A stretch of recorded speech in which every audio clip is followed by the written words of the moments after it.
अस्सलाम वालेकुम everyone, welcome back to my YouTube channel. आज मैं अपने चैनल पर आप लोगों के साथ बहुत ही मज़ेदार चिकन का हलीम की रेसिपी लेकर आई हूँ, जो बहुत झटपट और बहुत ही उम्दा घर में बनके तैयार होता है। एकदम रेशेदार और जायकेदार ये हलीम आप लोग अपने घर में तैयार कर सकते हैं। बस ये है कि आपको रेसिपी को एंड तक देखना होगा और स्टेप बाय स्टेप फॉलो कीजिए, तो आप ये मज़ेदार हलीम अपने घर में तैयार कर सकते हैं। और अगर अब तक मेरे चैनल को सब्सक्राइब नहीं किया है तो चैनल को सब्सक्राइब कर दें, साथ साथ बेल का आइकन भी प्रेस कर दें। चलिए जी, आइए रेसिपी स्टार्ट करते हैं। सबसे पहले हमने यहाँ पर जो दालें ली हैं उनका रेशियो यहाँ पर कार्ड में मौजूद है। दाल चना हमने ली है 200 ग्राम, दाल मूंग ली है हमने 25 ग्राम, दाल माश ली है हमने 25 ग्राम, दाल मसूर 25 ग्राम और चावल हमने 25 ग्राम ही लिए हैं। इन तमाम चीज़ों को हम अच्छी तरह से मिक्स करेंगे और इसके बाद इसमें पानी में डालकर हम इसे तकरीबन 6 से 7 घंटे के लिए रख देंगे।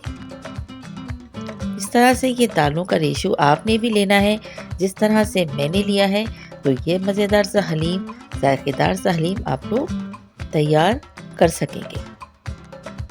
अब लेंगे हम गेहूँ जो 250 ग्राम लिया है और जौ 50 ग्राम। इस तरह से ये दोनों चीज़ों को भी हम लेंगे अच्छी तरह से साफ़ करके और इसके बाद धो के और धोकर इसको पानी में सोख करके तकरीबन ओवरनाइट इसे भी रख देना है।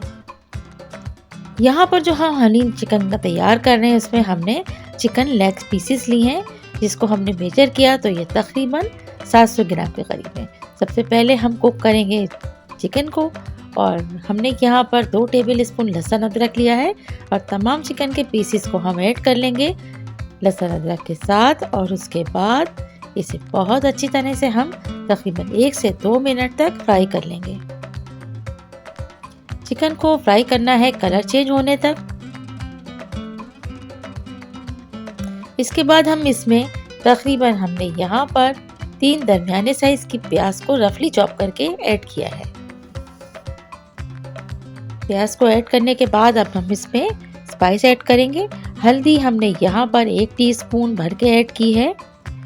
धनिया हमने यहाँ पर 1.5 टेबल स्पून ऐड करेंगे हम। लाल मिर्च 1 टेबल स्पून और अब तमाम चीज़ों को हमने मिक्स कर लेना है और नमक भी हमने इसमें 1 टीस्पून ऐड कर लिया है। एक बार फिर हम इसे 1 मिनट तक अच्छी तरह मसाले के साथ कुक करेंगे और इसके बाद हम इसमें इतना पानी ऐड कर लेंगे कि जिसमें ये लेग पीसेस बहुत आराम से गल जाएं। पानी ऐड करने के बाद अब हम इसे ढक्कन ढक के रख देंगे और उसके बाद हम इसे चेक करेंगे कि ये किस हद तक गल चुका है।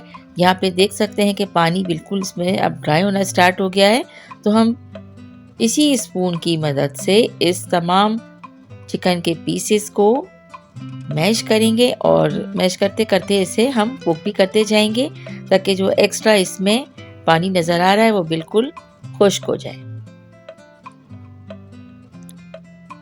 हड्डियों को गोश्त से अलग करके रख देंगे।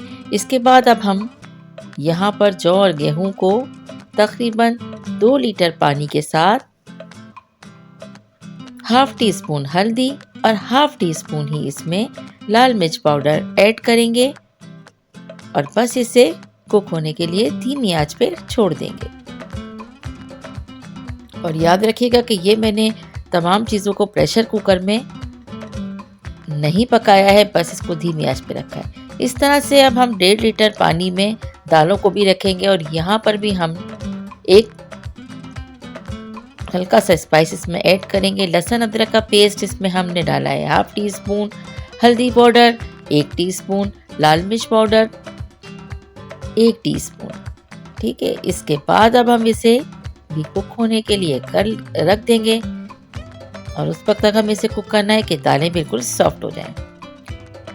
अब हम देखते हैं कि यहाँ पर आप देख सकते हैं कि ये अच्छी तरह से दालें जो हैं पक रही हैं और इधर जौ गेहूँ जो हमने रखा था वो पक के गल चुका था। अब हम इसे थोड़ा सा यहाँ पर ब्लेंड कर लेंगे और चिकन को भी हमने अच्छी तरह से अब मैश कर लिया है। अब हम इसमें ऐड कर देंगे कुक हुई हुई दालें। दालों को हमने तैयार होने के बाद हल्का सा मैश किया था और इसके साथ ही अब हम इसमें ब्लेंड हुआ जौ गेहूं भी ऐड कर देंगे। तमाम चीज़ों को ऐड करने के बाद हम इसमें अब हमने तमाम चीज़ों को मिक्स कर लिया है और मिक्स करने के बाद हम मज़ीद इसको स्पून की मदद से मिक्स करेंगे और अब हम टेस्ट करेंगे कि इसमें सॉल्ट कितना रिक्वायर्ड है। सॉल्ट थोड़ा कम था तो हमने यहाँ पर 1 टेबल स्पून सॉल्ट ऐड किया है। याद रखिएगा कि सॉल्ट को हमने सिर्फ और सिर्फ चिकन में ऐड किया था, इसके अलावा नहीं किया था। तो अब सॉल्ट ऐड करने के बाद बहुत अच्छी तरीके से एक बार फिर मिक्स करेंगे और बहुत ही धीमी आंच पे 5 से 10 मिनट के लिए रख देंगे। अब इसे अच्छी तरह से रेशेदार बनाने के लिए हम यहाँ पर एक मैशर लेंगे और मैशर से हमें इस स्टेप पे आके इस तरह से हमें इसे मैश करना है। जैसे ही तमाम चीज़ें आपस में मैश होंगी तो इसमें एक बहुत ही शानदार सा रेशा भी बन जाएगा। बस तकरीबन 10 से 15 मिनट तक, आप चाहे तो लकड़ी का जो मैशर आता है आप उससे भी इसको कर सकते हैं। और ये मुझे, क्योंकि मेरा जिस बर्तन में मैं हलीम बना रही हूँ ये बहुत गहरा नहीं है तो इससे बहुत आसानी से मैश हो रहा है।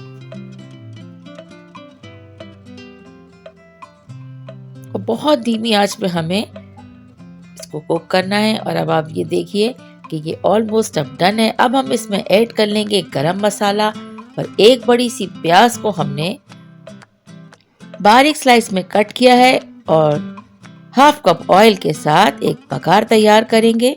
और जैसे ही बघार तैयार होगा हम इस तैयार हुए हलीम में ऐड कर देंगे। आधी प्याज हम यहाँ हलीम में ऐड करेंगे और आधी प्याज हम सर्विंग के वक्त सर्व करेंगे। इस तरह से प्याज ऐड करने के बाद गरम मसाले के साथ हम थोड़ी सी जुलियन कटी हुई अदरक ऐड करेंगे और अब इसे मिक्स कर लेंगे। और अब जी ये फाइनल हो गया है हलीम, जो बहुत ही रेशेदार और मज़ेदार सा बनके तैयार हो गया है। और अब इसे सर्व करते हैं लेमन के साथ, हरी मिर्च, पुदीना, हरा धनिया और अदरक। बहुत ही रेशेदार और मज़ेदार सा ये हलीम की रेसिपी आपको पसंद आई है तो रेसिपी को लाइक करें, शेयर करें और अगर चैनल को सब्सक्राइब नहीं किया है तो चैनल को सब्सक्राइब भी करते जाइए। Thanks for watching.